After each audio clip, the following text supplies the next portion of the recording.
The night the Alpha King came to Hollowbeck, they put Suniva in the dark. She heard the horns first, low and golden, rolling up the valley from the old king's road. Then the dogs, then the whole house, waking at once, doors thrown wide, feet running on the stairs above her head. She stood very still, in the cold larder beneath the kitchen, and listened to a world she was not allowed to enter.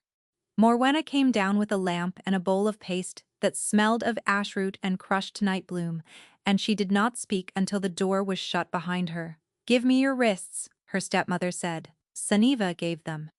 There was no use in refusing. She had learned that years ago, when she was small and the refusing still lived in her. Morwenna worked the paste into the soft skin over her pulse, into the hollow of her throat, behind her ears, along the line of her jaw, until the sharp green stink of it drowned everything else. It was the smell of being made, no one. Suniva had worn it so many times, she had almost forgotten what she smelled like underneath. "You will stay here," Morwenna said. "You will not come up. You will not stand near the grates. You will not so much as breathe toward the hall, until the king and every wolf he brought with him are gone from my land. Do you understand me?" "Yes," Suniva said. Morwenna gripped her chin and turned her face to the lamp, checking her work the way a smith checks a seam. Whatever her stepmother saw in her, it had frightened Morwenna for as long as Suniva could remember. She had never once been told why. "Your sister will be presented tonight," Morwenna said, and something in her softened and sharpened at the same time. "Cressa will stand where you will never stand. When the king chooses her, this house is saved. You will not ruin it with whatever rot your mother put in your blood."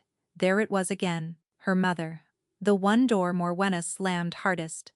"I would not know how to ruin anything," Suniva said quietly. "I have never been allowed to try." Her stepmother's hand tightened, then let go.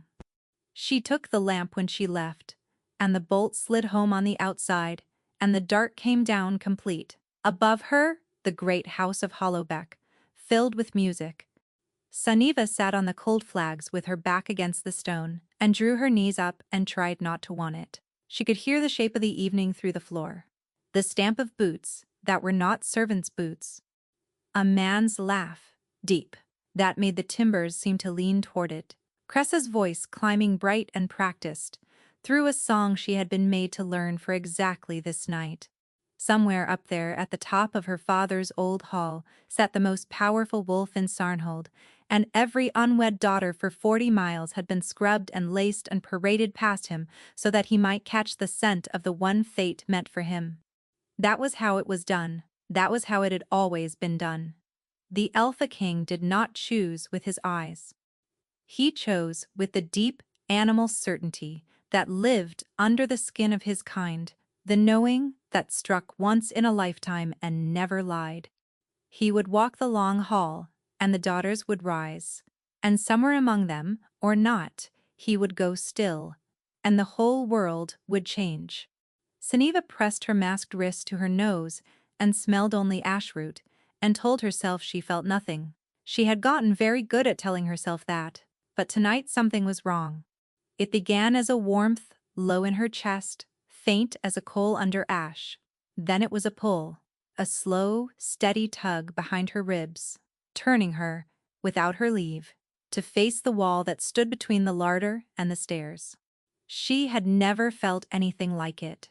It was not fear. It was almost the opposite of fear. It was the feeling of a name being called from very far off, in a voice she had never heard and somehow already knew. She got to her feet without deciding to. Far above, the music faltered.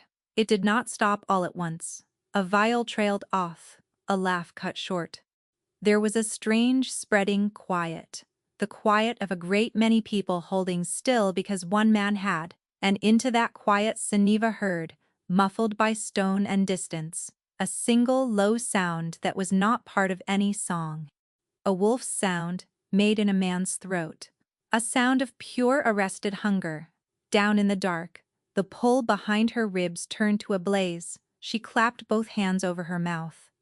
The paste was supposed to hold. Morwenna had never once let it fail. But she could feel it now, thin and useless as smoke. And beneath it, she could feel her own true scent rising off her skin for the first time in years, unbound, reaching, going up through the cracks in the old floor, like light through a shuttered door. Above her, a chair scraped back, hard enough to crack. A voice she had never heard filled the hall of her father's house, and even through stone, it went into her like a hand closing around her heart. "Someone in this house," the Alpha King said, "is hidden from me." And Suniva heard her stepmother begin, very softly, to lie. There were bootsteps on the kitchen stairs before Morwenna had finished her first sentence. Not many. Two men, moving without hurry, in the way of those who have never once needed to hurry. Suniva heard her stepmother's voice go up the stairwell to meet them, warm now, hostess, smooth, spilling apologies and explanations like coins to a beggar. A sick scullery girl kept below with fever. "A spillage of herbs for a poultice. My lord, forgive the reek of it. The house is all upside down for the honor of your visit." The boot steps stopped at the top of the larder stair. Suniva stood in the middle of the little room, with her masked hands pressed to her mouth, and did not move. Through the seam of the bolted door came a thread of scent that undid her. Pine, and cold iron, and something warm beneath it, like banked fire, like the inside of a word she wanted to say. Her whole body leaned toward it. Her knees wanted the floor. On the far side of 2 inches of oak stood the man her blood had been screaming for since the music stopped, and the only thing in the world keeping her from throwing back the bolt herself was the sure knowledge bred into her by a lifetime that wanting a thing at Hollowbeck was the fastest way to lose it. "Open it," a man's voice said. Not the king's, steadier, older. This one she would later learn to call Doran, though she did not know his name that night. "It is only a sick girl," Morwenna said. "Then she will not mind the door being opened." For a long moment, nothing happened, and in that moment Suniva understood that her life had come down to the width of a drawn bolt.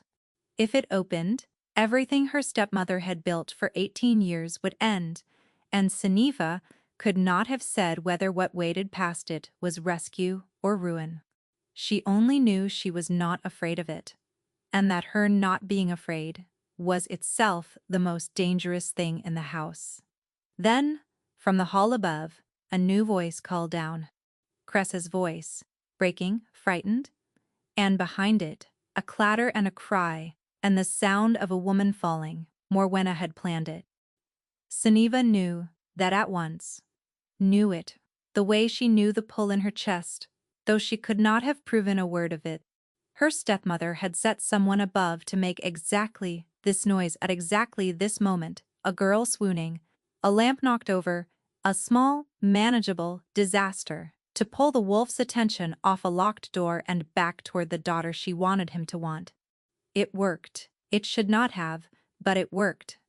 Because a king on his choosing progress had come to that hall for one reason, and a fainting maiden at his feet was the reason wearing its most flattering dress.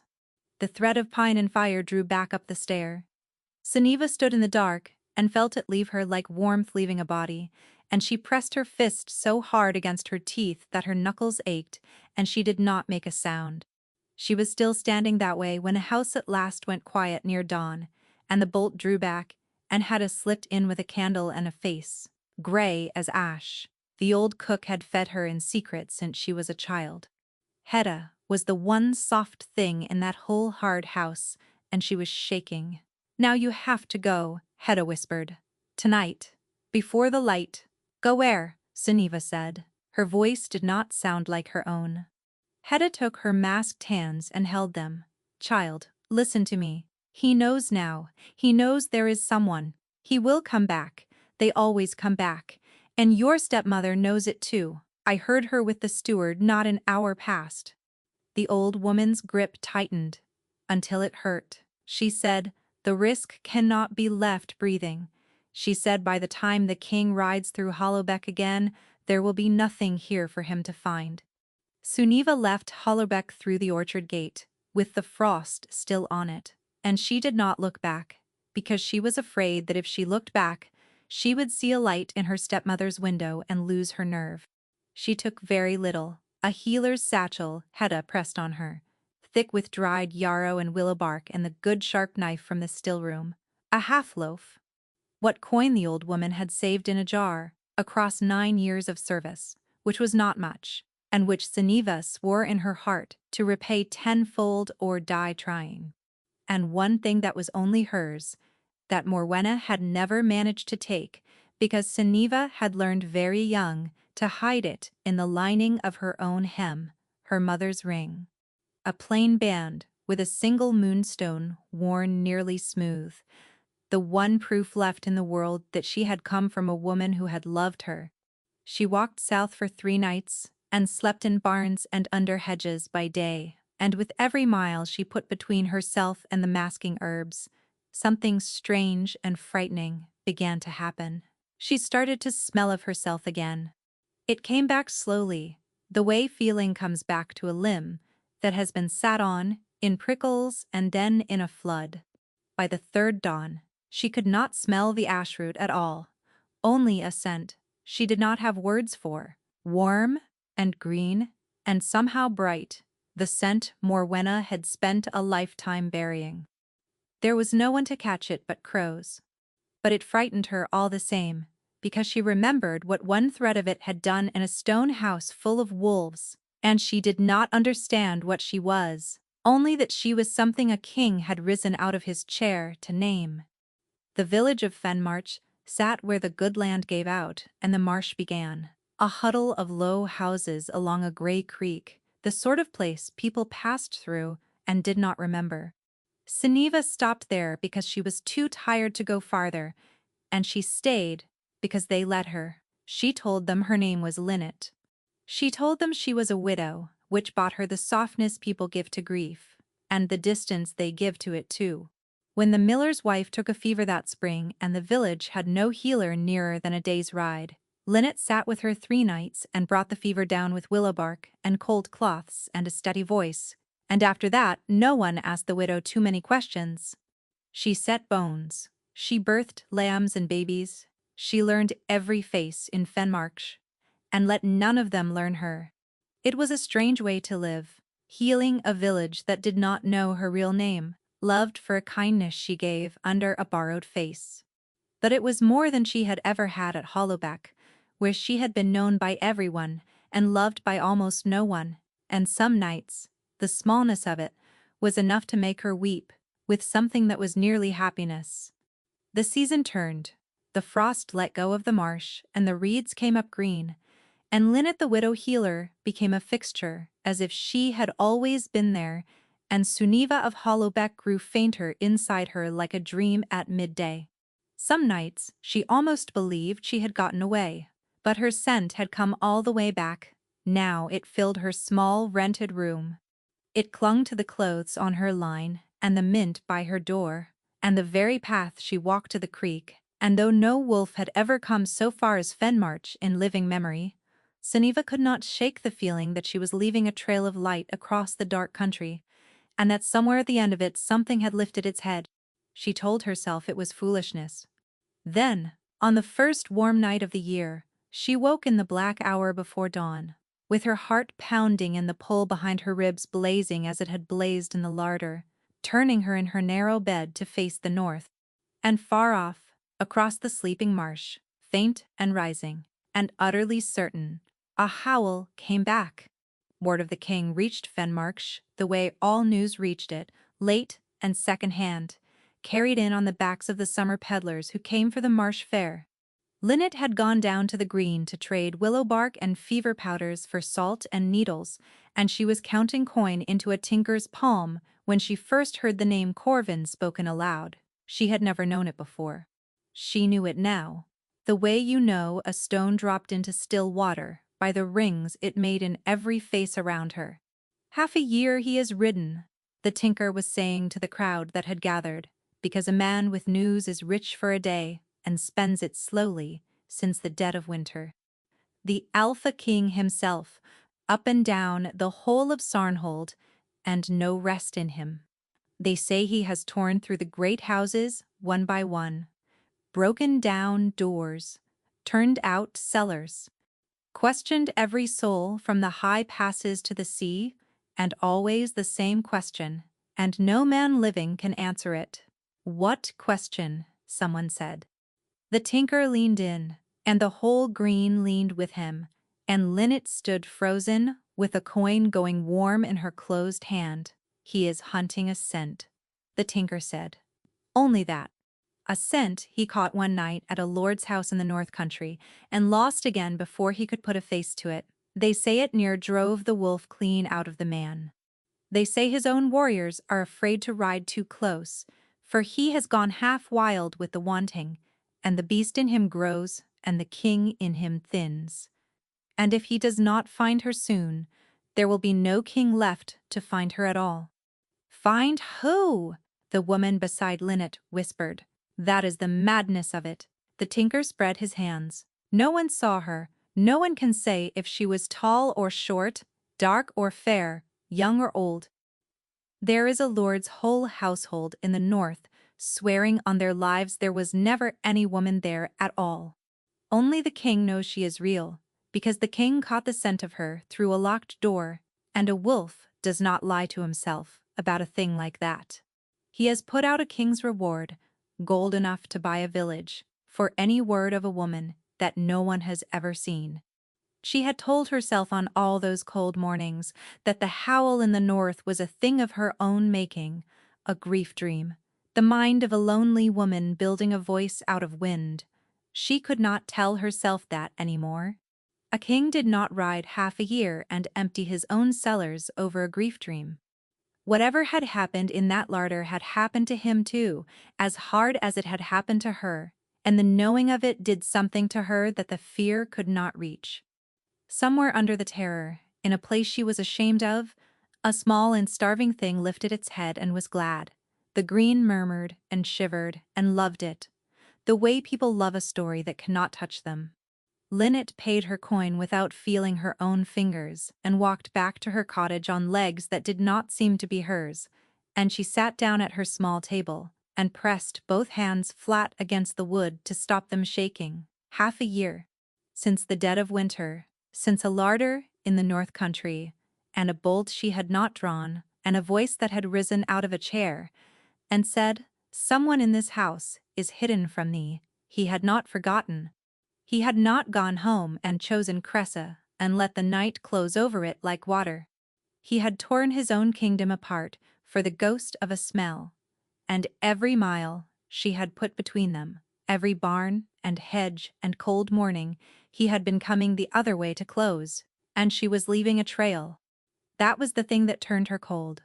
She had known it in her blood without letting herself believe it. The light she felt pouring off her skin across the dark country. It was not foolishness. It had never been foolishness.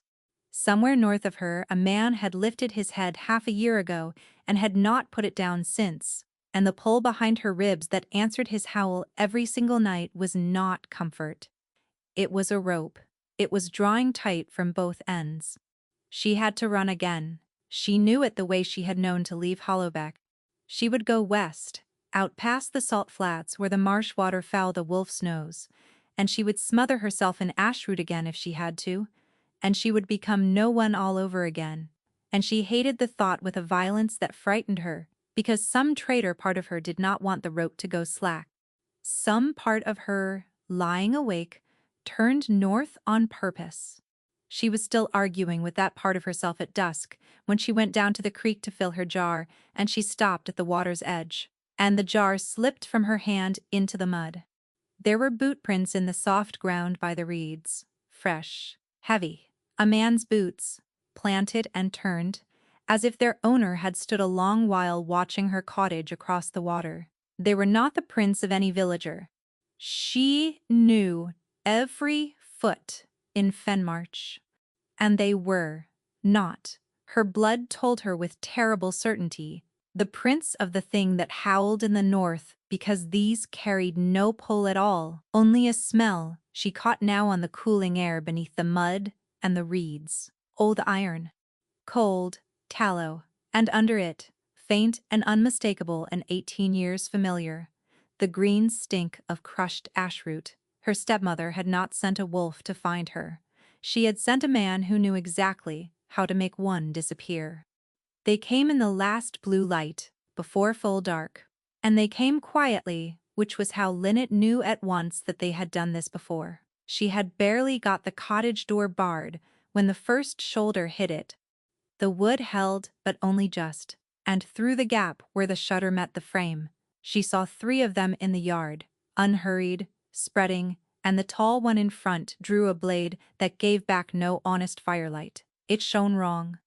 Silver laid over steel, and along its edge, a dark, wet gleam, she knew from her own stillroom, wolfsbane. They had not come to question her. They had come the way you come to put down something dangerous, cleanly, before it can turn. "Come out, mistress," the tall one said, almost kind. "It goes easier if you come out." Lynette backed away from the door with the stillroom knife in her fist, and her heart slamming, and she thought with a strange cold clarity that she was so very tired of being told to stay in the dark. The door burst inward. What happened next happened too fast to hold. A shape came over the low garden wall behind the 3 men, huge and silent and gray, and took the last of them down into the mint before the man had time to cry out. Not her stepmother's hunter, something else. A wolf the size of a yearling calf, and it moved through the other 2 like weather. And for one wild heartbeat, Lynette thought she was saved. Then she saw the blades find it. They were ready for a wolf. Of course, they were ready for a wolf.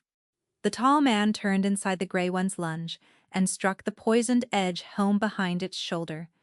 And the great wolf cried out a sound with something human folded inside it and staggered, and its legs began to fail. They circled it, the way wolves circle, patient, closing, and the gray one swung its head toward Lynette in the doorway. And its eyes were not an animal's eyes at all. They were a man's, and they were telling her to run. She did not run. She would think about it after, and never fully understand it, the thing that rose in her then. It came up out of the same place. The pole lived, the warm coal under the ash. Only now it was not warm, it was a furnace, and it did not ask her leave, any more than the tide asks the shore. She felt her own scent break out of her, like water through a failed dam. And it was not the soft green thing she had smelled on the road. It was enormous. It rolled off her and filled the little yard, and the 2 standing hunters went rigid as struck dogs, their blades wavering, their heads dropping, and some deep animal part of them screaming at them to kneel to a thing their eyes could not see. "What?" The tall man got out. "What are you?" And his voice cracked in the middle like a boy's. Lynette did not know what she was. But the gray wolf, bleeding in her garden did, and the men who had come to enter did. And for one impossible moment, so did she, standing in her own doorway with an old knife, and no training and a power she had never been let near, watching grown killers forget how to lift their arms. It frightened her more than the blades had. She had felt it all her life, the way a locked room feels a fire on the far side of the wall. This thing her stepmother had painted over every morning, and she had believed the paint was mercy. It was not mercy. It was a lid on a well with no bottom, and she had just taken the lid off in front of witnesses, and there would be no putting it back. The tall hunter broke first. He turned and ran, and his last man ran with him, crashing away through the reeds, toward the salt flats, and the night swallowed them. Lynette dropped to her knees beside the fallen wolf and pressed her hands to the wound without thinking. And the wrongness of the poison bit into her palms, and she bore it. And something in her poured down into the wound, trying to hold the life inside it.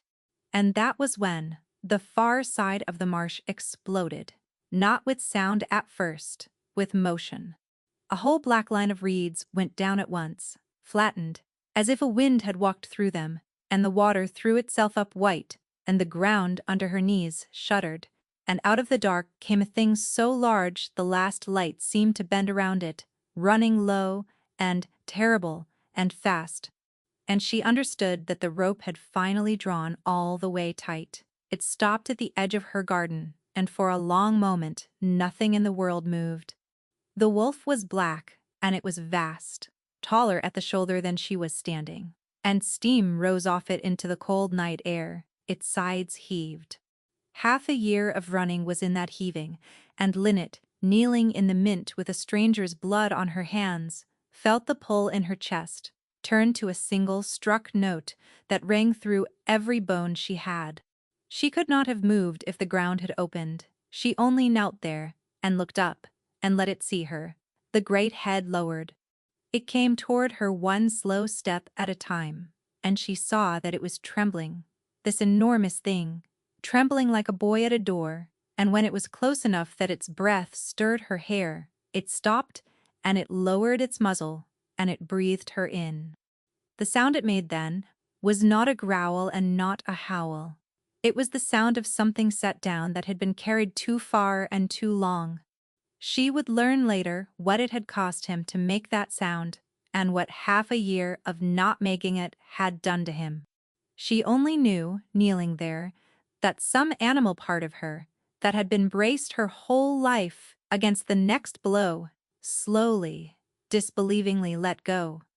Then the wolf was gone, and a man knelt in front of her in the ruined garden, bare-shouldered in the cold, his dark hair soaked to his brow, his breath still working like a bellows. He did not reach for her. That was the first thing she understood about him, and the thing she would remember longest. A king, half mad with a wanting that had eaten his kingdom, and he knelt in the mud a hand's breadth away and did not touch her, because he was afraid she realized that she was not real and that reaching would prove it. "You," he said. His voice was wrecked. "It was you. Behind the door. All this time, it was you."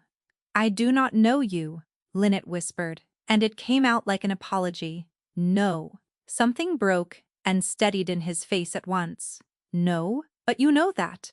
He lifted one hand, slowly, and laid it flat against his own chest, over the heart, and she felt the gesture answered by the blaze behind her own ribs as surely as if he had touched her. "You have felt that since the night they hid you from me. I have felt it every hour since. I did not eat. I did not sleep. I could not tell my own men from my enemies, because half of me had caught the scent of the one thing I was born to find, and the other half could not reach it." His jaw worked. "I am Corvin. I am the Alpha King of Sarnhold, and I have torn this whole kingdom to the roots, looking for a woman I was never allowed to see." Behind him the gray wolf had shifted too, a broad older man now pressing a hand to the wound in his shoulder, his face gone, the color of tallow. Doran, though she did not yet know to call him that. He was looking at her, the way a man looks at a thing out of an old story he had stopped believing. "My king," Doran said hoarsely, "her scent. You know what it is. You have always known. You would not say it." Corvin did not turn. His eyes stayed on Lynette, and in them was something past, wanting. Now, something like grief. "What is your name?" he said. "Your true one. Not the one this country gave you." "Sunniva," she said, because she could not have lied to him if her life had hung on it, and perhaps it did. And then she saw his gaze drop, just once, to her right hand, where her mother's ring caught the last of the light, the plain band and the worn moonstone she had guarded through every cold mile since Hollowback. She watched the king of Sarnhold go absolutely still. She watched the blood leave his face, and when he looked up at her again, it was not with the wonder of a wolf who has found his mate. It was with the horror of a man who has just understood exactly whom she was hidden from and why. "That ring?" Corvin said, very quietly. "Do you know whose it was before it was your mother's?" Corvin told her by the dead fire in her ruined cottage. With Doran bandaged against the wall and the marsh going quiet outside, and every word he spoke took another stone out of the wall her stepmother had built around her. "The stone in that ring is called a ward glass," he said. "There are 7 of them, and there were only ever 7, and each one was cut for a daughter of the moonward line. Do you know that name? No, Suniva said. I was never given any name but the one you heard tonight, and that one only in the dark. Something moved in his face that she would come to know as anger held on a very short leash. The moonward were the Luna line, he said. The old blood. For as long as there have been Alpha Kings, there have been moonward daughters born to stand beside them. And it is not a thing of politics or alliance, whatever men have tried to make of it since. It is the deep thing. A true Luna carries a scent that speaks straight to the wolf under the skin. She can gentle a feral pack with a breath. She can turn killers to kneeling in a garden. His eyes held hers. You did that tonight and did not know what you were doing. I have waited my whole reign to smell what I smelled through a locked door at Hollowbeck, because a king without his Luna is only half a king, and the pack knows it, and thins, and turns wild by inches down the years. My wolves have been going feral 1 and 2 at a time for a decade. The council calls it a sickness. It is not a sickness. It is grief. The line was lost, and we have all been mourning a thing we were told never existed.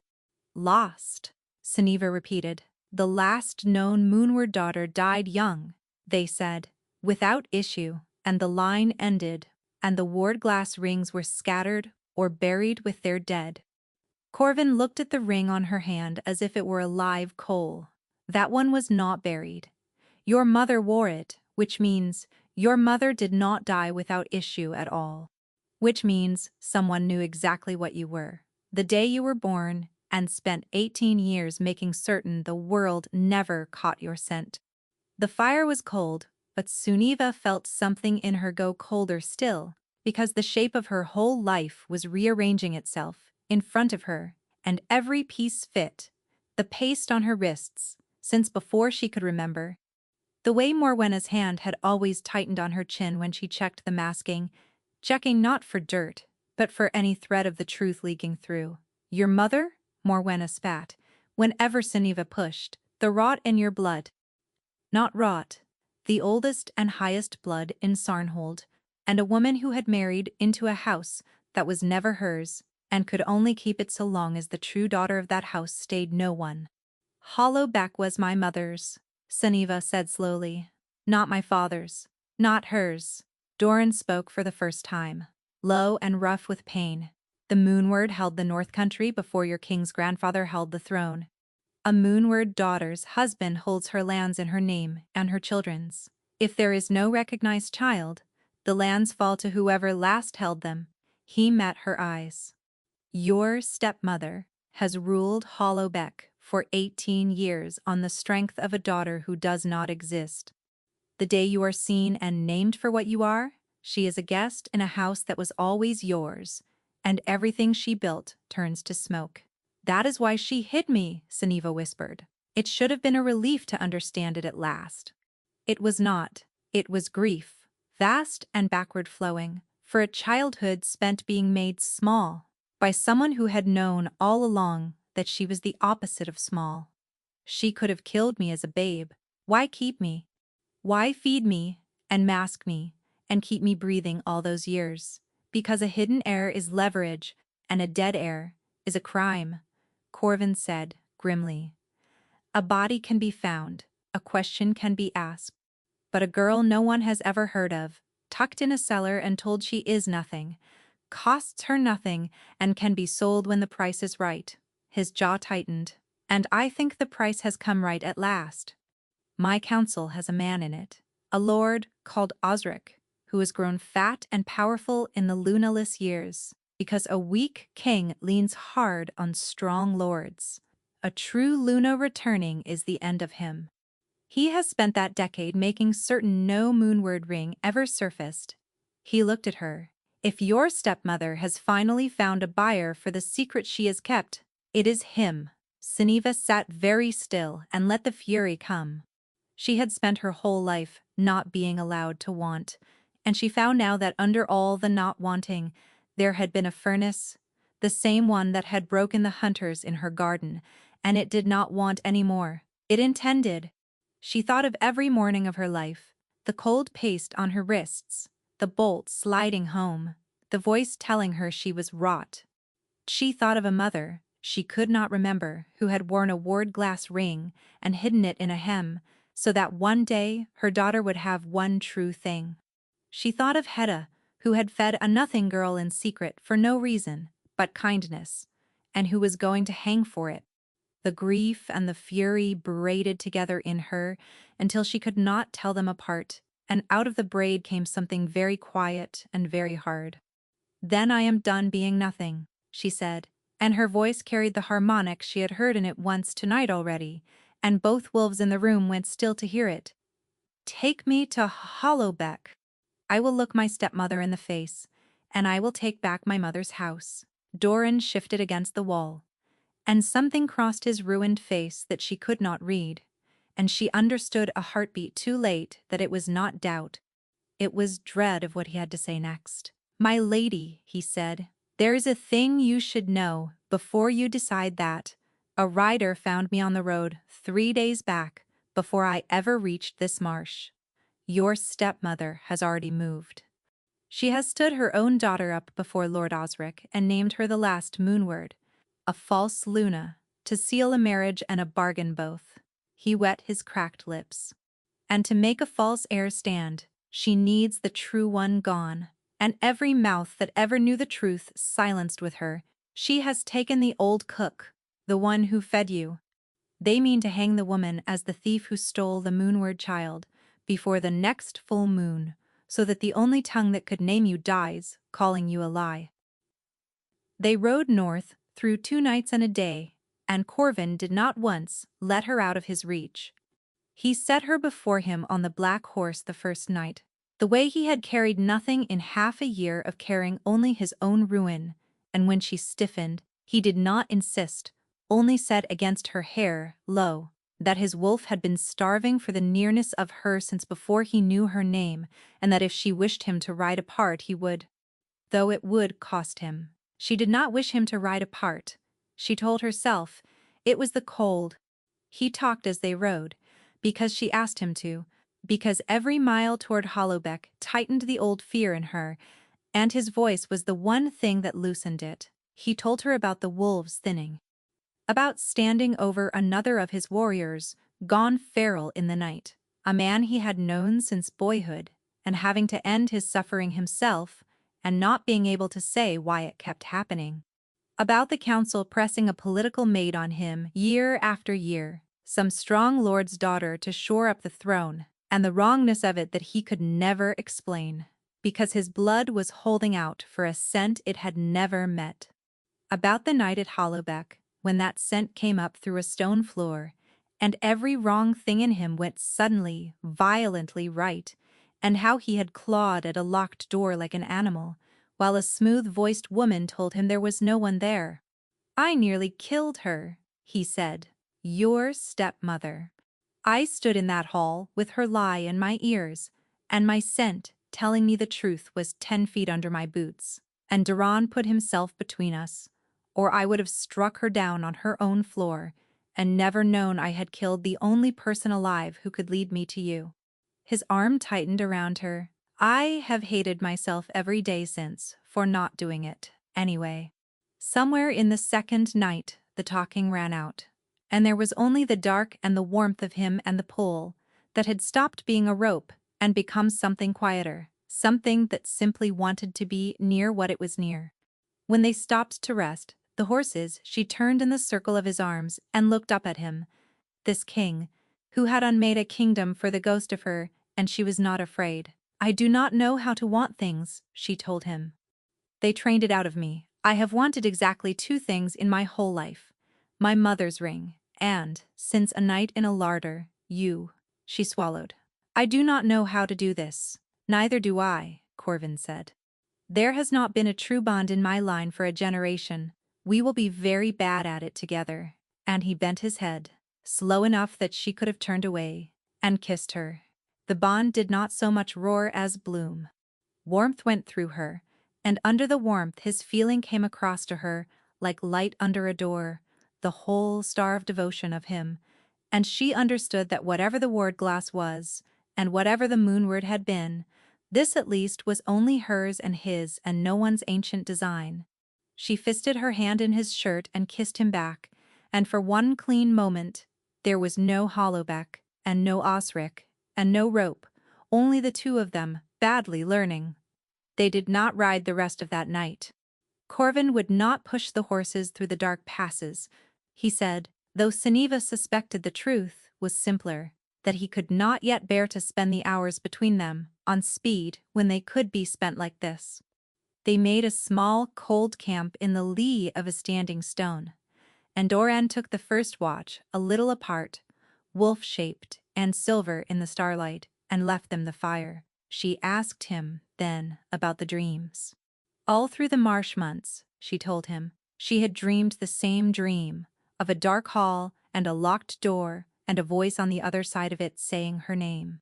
Not Linnet, and not the name the larder had given her, but her own, the one only her dead mother had ever used. She had woken from it aching every time, and told no one, because there had been no one to tell. Corvin was quiet for a long moment. When he spoke, his voice had gone rough. I dreamed a door, he said, every night since Hollowbeck. A locked door I could not break, and a light beneath it. And I knew that if I could only get it open, I would be whole, and I never could. And I woke every morning a little more animal than the man who had slept. He looked at her across the little fire. I did not know you were dreaming the other side of it. I did not let myself believe you were real enough to dream. She reached across the fire, and he took her hand, and neither of them said anything else for a while.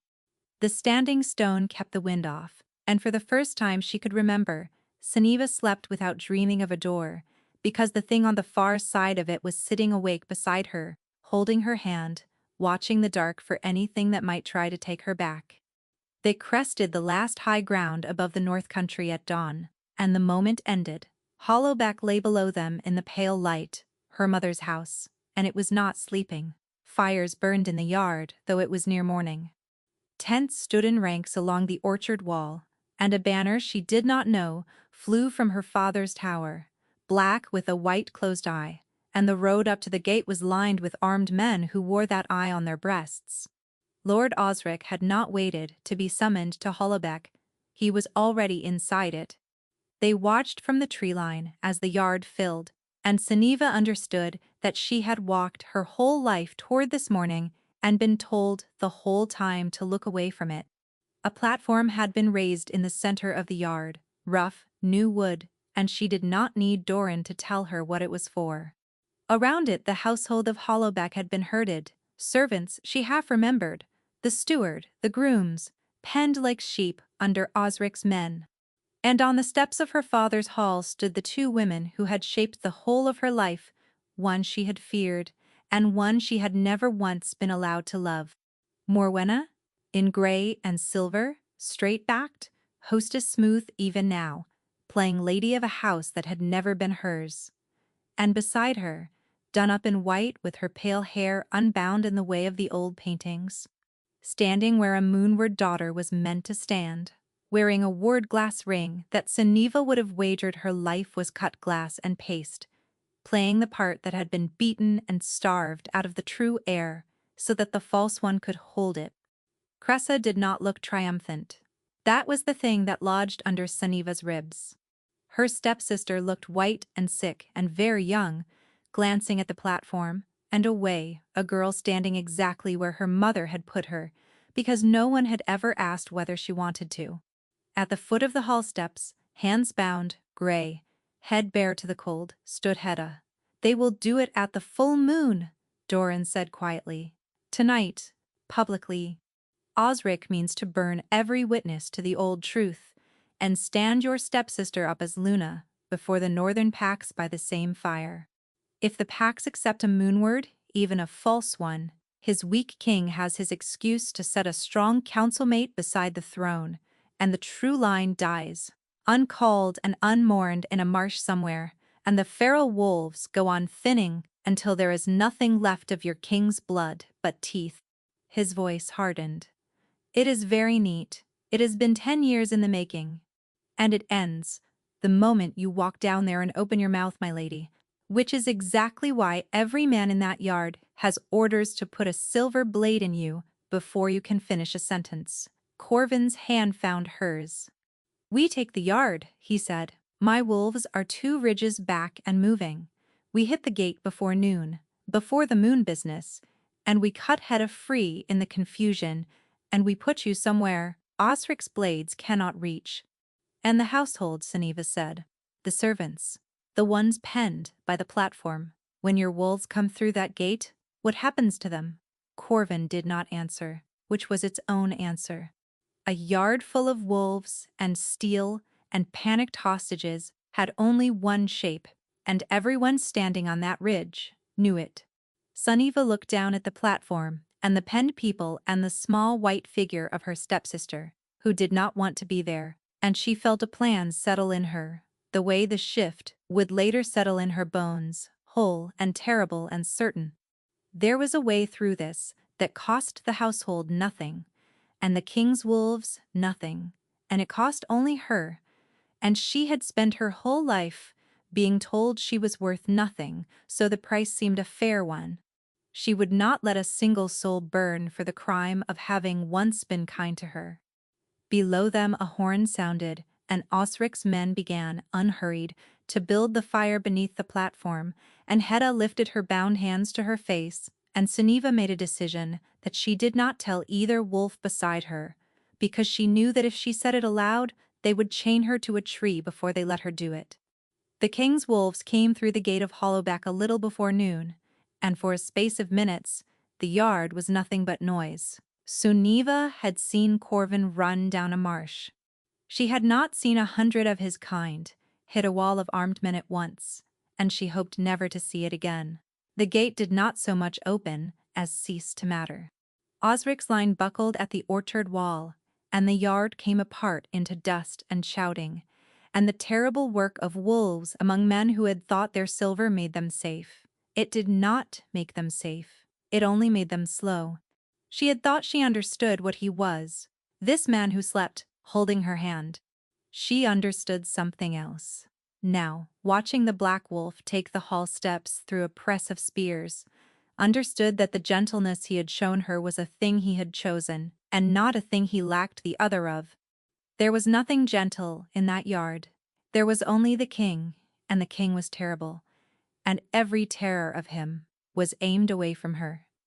She lost sight of Corvin almost at once, a shape of black fury carving toward the hall steps. She saw Doran, barely healed, drive back 2 men at the pen and pull the hurdles apart so the penned servants could scatter for the walls. She saw Osric's banner come down off the tower. She saw all of it from the low door of the still room, where she had slipped in the confusion alone because the thing she had decided on the ridge needed her alone. They were all watching the wolves. Not one of them was watching the larder girl. That was the whole of her plan, and it was a plan built out of a lifetime of being unwatched. Morwenna had made her invisible to keep her buried. Suniva would use the invisibility one last time to dig her way out. She kept to the smoke and the edges, the way she had kept to the edges of every room in this house since she was small, and she was grateful, with a bitterness that almost made her laugh, for all the years of practice. Suniva crossed the yard through the smoke with her head down and her mother's ring turned inward against her palm, and she climbed the platform steps that had been built to burn her only friend, and she cut Hedda's bound hands free with the stillroom knife she had carried since the night she ran. "Child," Hedda breathed, and then her eyes went past Suniva's shoulder and filled with horror. "Child." No, because the fighting in the yard had stopped. It had stopped the way a room stops when a king walks in, all at once, every head turning, and Suniva straightened on the platform above the whole ruined yard and saw why. Lord Osric stood on the hall steps with one arm locked around Cressa and a silver blade held to her, and beside him Morwenna had gone the color of ash, and every wolf in the yard, Corvin's and the king himself, huge and black and heaving at the foot of the steps, had frozen because a blade was held to the girl. "Enough!" Osric called across the silence. His smooth voice cracked at the edges. "Call them off, wolf, or the moonward dies on your own steps." and you can explain to the northern packs how their Luna came to be murdered in your presence. And Suniva, standing high and visible above them all, with the smoke clearing around her, understood that the whole yard was now looking at her, and that the time for being no one was over. "She is not your Luna," Suniva said. Her voice carried. It carried the way it had carried in the garden, with the harmonic under it, the thing in her blood speaking through her throat, and every wolf in the yard turned toward her, as one, ears going flat, and even Osric flinched, though he could not have said why. "That ring on her hand is glass," Suniva said. "That white gown is a costume. My stepmother starved the moonward out of her true daughter and painted it onto a false one, and you know it, my lord, because you paid her for it. You have spent 10 years making certain no true Luna ever drew breath in front of the packs, and here I stand. And you cannot afford for me to say one more word. So let us be honest with each other in front of everyone, since neither of us leaves this yard with the lie intact." "Silence her," Osric snarled. 3 of his men came for the platform. Suniva did the only thing she knew how to do. She stopped holding it in. She had spent 18 years learning to press her true self down, under ashroot and fear, to be smaller, quieter. No one, and now she reached down into the furnace she had been taught to smother, and she opened it all the way. Her scent broke out of her across the whole yard of Hollowbeck, and this was nothing like the garden. This was a flood. This was the true and unmasked blood of the moonward line, pouring out of her into the noon air, and every wolf in that yard, friend and enemy, felt the oldest instinct they owned, seized them by the spine and bend them down. Osric's own wolves dropped where they stood. His 3 men on the steps went to their knees, with their blades ringing on the stone, faces slack with an awe that terrified them. And at the foot of the hall steps the great black wolf that was her king, lifted his head and howled. And it was not anguish this time. It was recognition. It was a whole starved line answering a thing it had waited a generation to smell. And then Suniva's body, pushed past every wall that had ever been built around it, did the thing it had been forbidden since birth. The pain took her to her knees on the platform. She felt her bones remember a shape no one had ever let them learn, felt her skin give way to fur the color of the moonstone she wore, felt the world tip and sharpen and fill with 1,000 smells at once. And where a starved larder girl had knelt above the yard, there rose a wolf, silver white and blazing, not large, but wrong to look away from.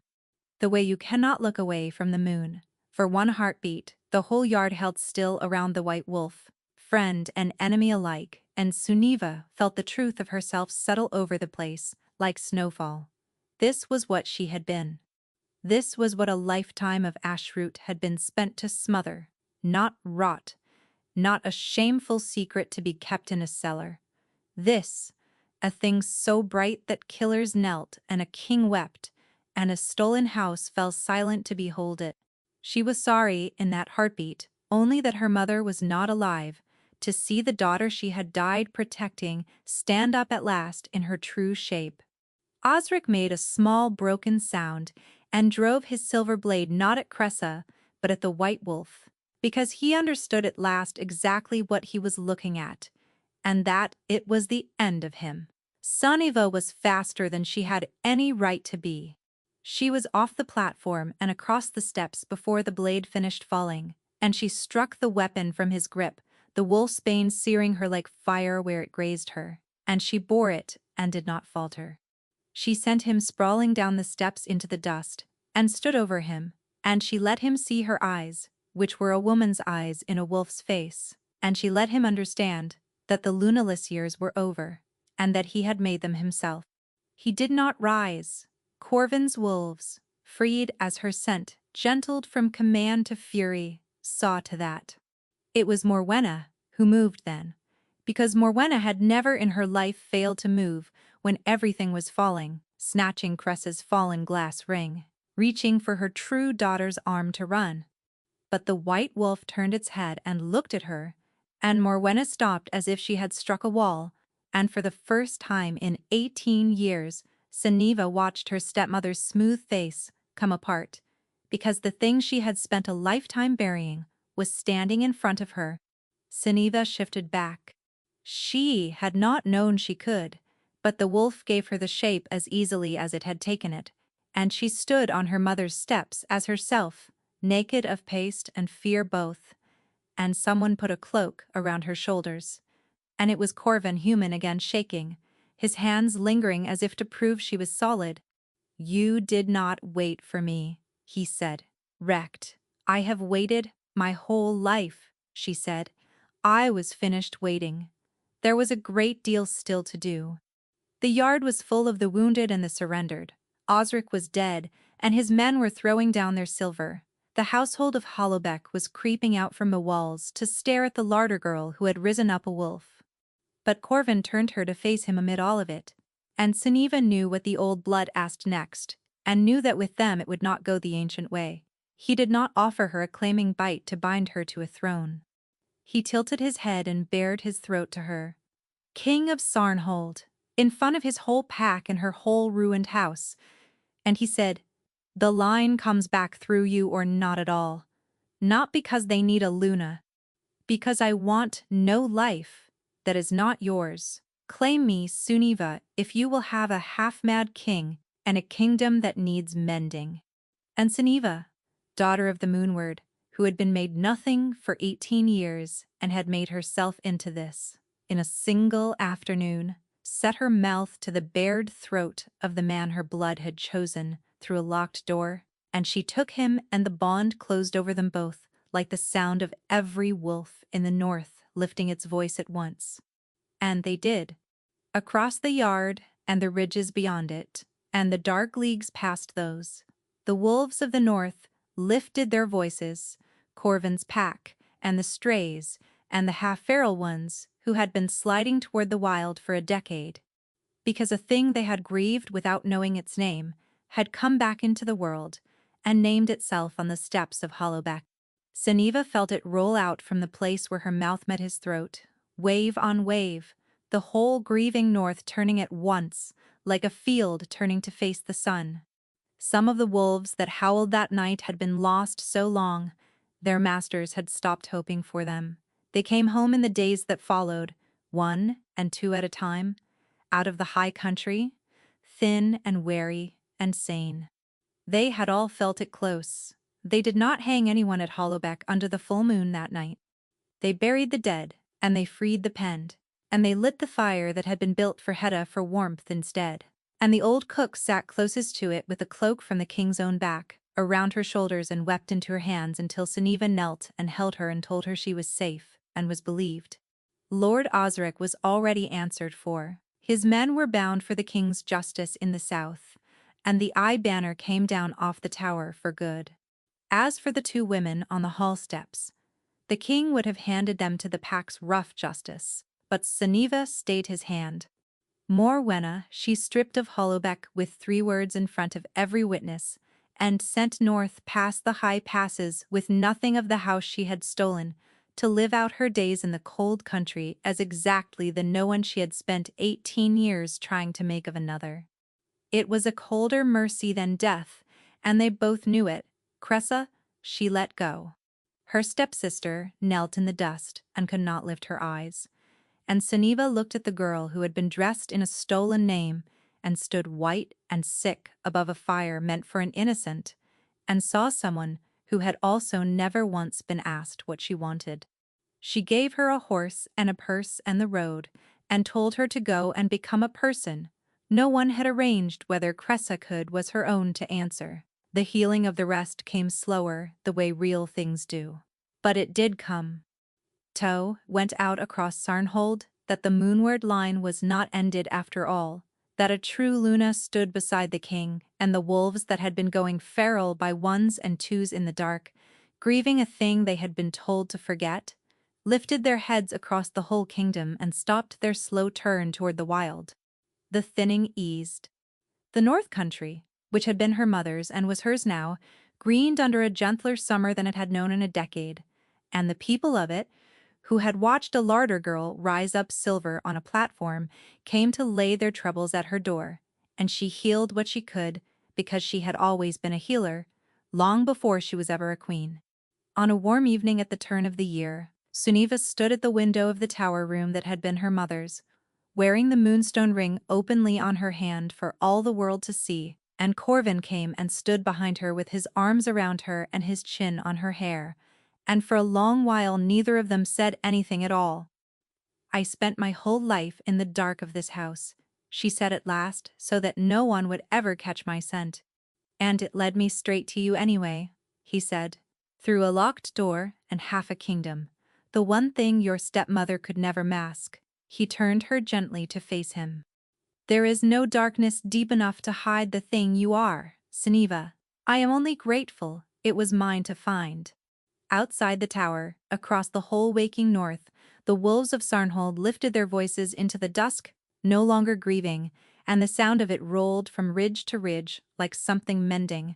And the woman who had once been no one at all stood in the light of her mother's window and was at last entirely herself. Thank you so much for listening. I hope you enjoyed this story.